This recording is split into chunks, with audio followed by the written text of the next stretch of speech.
The closet All Blacks fans think they're better than you, because they're beyond nationalism. They appreciate rugby for its own sake, the beauty of the linking passes, the symphonic teamwork, the incredible skills of the tight forwards.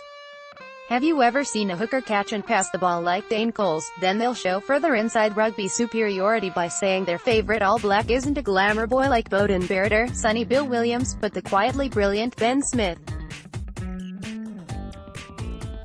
And they'll pronounce his name correctly, as in Ben Smith, and you, by contrast, with your lack of knowledge of any players outside Israel Folau or, at a stretch, Bradley Beal, or depicted as a rugby tourist. The fact that you're sincerely hoping Australia will win marks you out as a mere follower, a patriot, a my country right or wrong dimwit seeking the last refuge of scoundrels. By comparison with the global citizen over there, chomping on a slice of kiwi fruit pavlova, did you know both of those are New Zealand creations? You and your gold jersey are little better than Fraser Anning.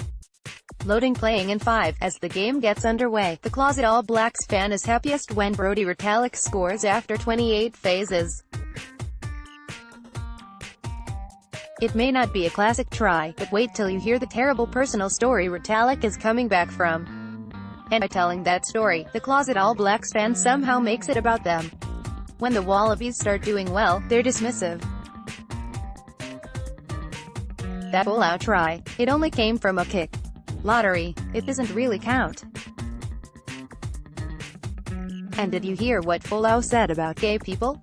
And did you hear that New Zealand rugby players combined with one voice to denounce him? Oh, Pocock. Well, he's still playing alongside Folau, isn't he? The closet All Blacks fan is morally superior to you in ways you haven't been morally upright to even think about yet. Loading. The closet All Blacks fan doesn't get worried when, in the first half, the Wallabies find themselves in the lead. Yeah, but they are only competitive because Foley keeps landing penalty goals, and the closet All Blacks fan calls him Luke Foley. On purpose. Then at halftime there will be footage from the changing rooms. Every time Michael Cheika is shown on screen, the closet All Blacks fan will say, "This has nothing to do with rugby, but this is a serious issue. That guy really needs to see someone." And whenever the cameras go to Steve Hansen, they will chuckle, "He's so calm, like the Buddha." As the second half progresses, even if New Zealand haven't put the match beyond doubt, the closet All Blacks fan will reel off statistics of the points differential when their finishers come on, how they are the best team in the world because they have the best 16-22.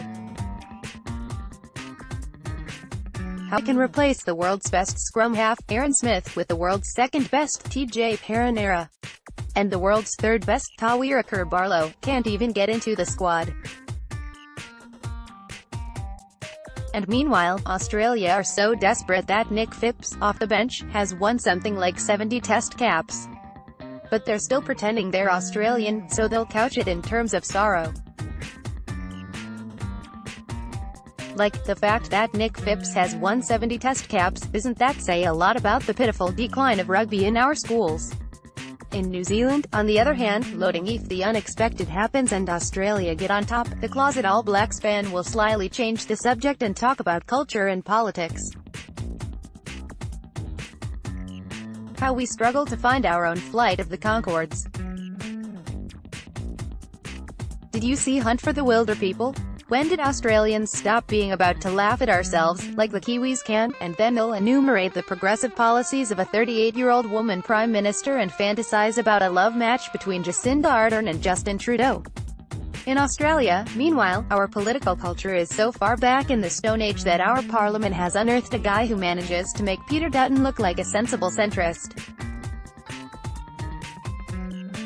This is again phrased in self-pitying tones, as if lamenting what Australia has become, when the truth is that they actually like New Zealand better than Australia, and they would bloody well go and live there, except that they couldn't get a job and the exchange rate for the NZD is so poor. Yes, the closet All Blacks fan is, if nothing else, better than you.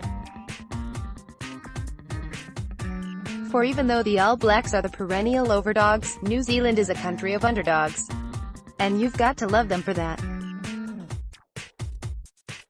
And you've got to love me for loving them. No, I don't mean me.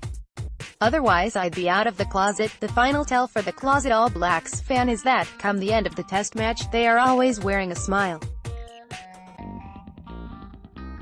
If New Zealand have won, it's a smile gleefully imagining the sad faces at some shore school old boys reunion at the Oaks Hotel. Or, it's a good loser smile of appreciation. But hey, you've got to admire the abs, you just don't see rugby played that way anywhere else. Or, if Australia win, it's the fake smile. Go, Wallabies. I knew we'd get them one day, but you can tell it's fake, because until they admit they really want the All Blacks to win, they are fundamentally deceitful and they are not your friends. So, what to do about them? These un-Australian Australians are not us. Who let these closet All Blacks fans in? There must be an interim solution, a Pacific solution. And whatever it is, we must get them to pay for it.